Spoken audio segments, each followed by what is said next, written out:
Bon, on est sur le Square Riga, devant l'église d'Elmet. Et moi, j'habite à 20 mètres. Et au départ, mon envie a été de me renseigner pour voir l'impact des travaux sur le quartier, sur ma maison. À la base, je ne suis absolument pas contre la construction d'un métro. J'ai commencé à prendre des renseignements. J'ai eu les premiers éléments de crainte, c'est-à-dire la démolition des arbres du Square Riga, la construction d'une station gigantesque pleine de béton avec le métro qui passe à 30 mètres sous terre, ce qui est plus profond que botanique. Et là, j'ai appris que le tram 55 allait disparaître. Alors ça, c'était le deuxième choc, puisque le 55 est un tram de proximité et le métro, un transport plutôt sur les longues distances.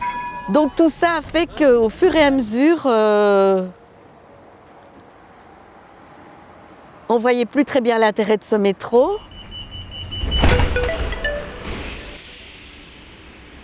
Alors ce projet de métro 3, il est composé de deux parties très différentes. La première partie qui va de Albert à la gare du Nord, qui est la transformation du pré-métro, donc de ce tunnel dans lequel pour l'instant les trams 3, 4, 51 en partie passent. La transformation de ce pré-métro en une ligne où ne circuleront plus que des métros.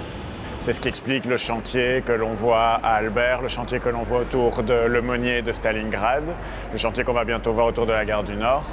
Et alors il y a une deuxième partie du projet qui est l'extension avec le creusement d'un nouveau tunnel, cette fois-ci entre la gare du Nord et Bordet, et donc à travers Schaerbeek et Evere, cette fois pour prolonger un métro en dessous plus ou moins du tracé du tram 55. Et donc là, on est vraiment dans un nouveau projet qui vise à remplacer du transport de surface par du transport souterrain en métro.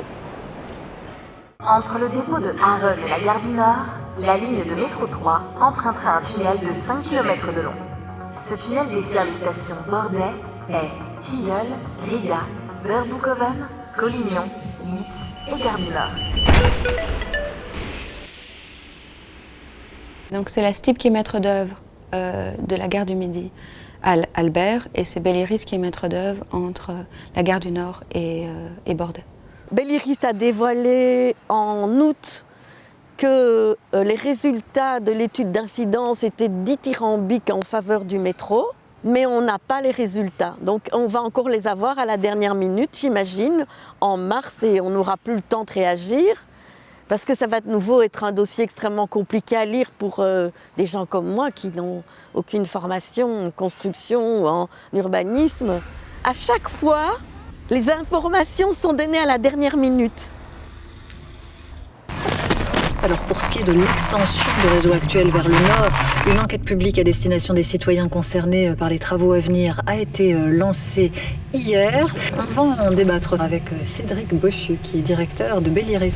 Alors on parle d'une ligne qui part de la station Albert à Saint-Gilles jusqu'à Bordet, et la partie dont on parle de manière un peu plus précise aujourd'hui, pour laquelle nous avons déposé des plans amendés de permis d'urbanisme, c'est la partie qui part de la gare du Nord jusqu'à Bordet. C'est-à-dire combien de stations à peu près? Ça veut dire 7 nouvelles stations à construire sur Schaerbeek, Evere et Bordet, c'est sur Bruxelles-Ville, et le dépôt qui est à Arronnes-Bruxelles-Ville aussi.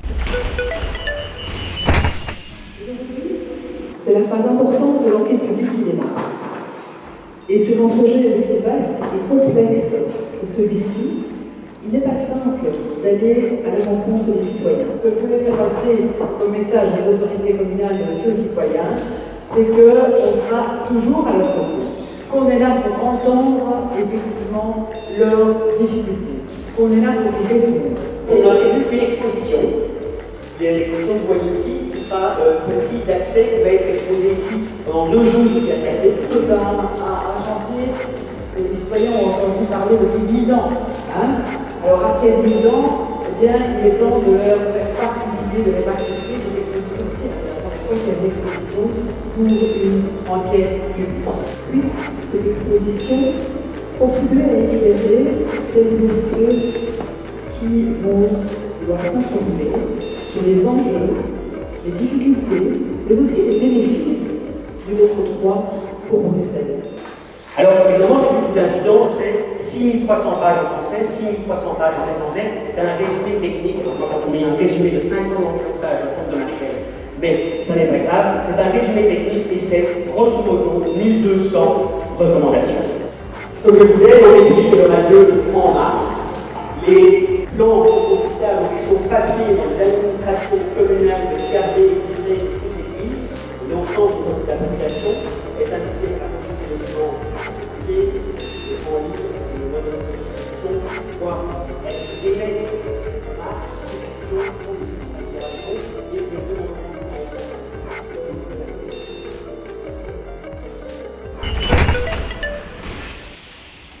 Jamais. C'est juste une séance d'information pour dire voilà, on va faire ça, ça, ça. Ah bon, ok. Bah, si tout est déjà décidé, c'est pas la peine de nous consulter. Il paraît qu'on pourra choisir la couleur des bancs, des choses comme ça, quoi. Que les consultations citoyennes, les études d'incidence, les pseudo-volontés de démocratiser les processus urbanistiques sont souvent là plutôt pour justifier les projets que pour les remettre en cause. Maintenant, voilà, ces enquêtes publiques ne sont pas faciles à suivre. Il y a en général qu'une certaine classe moyenne supérieure, intellectuelle et éduquée qui s'y exprime. Et donc on ne peut certainement pas dire que l'ensemble de la population a pu comprendre le projet et a pu s'exprimer.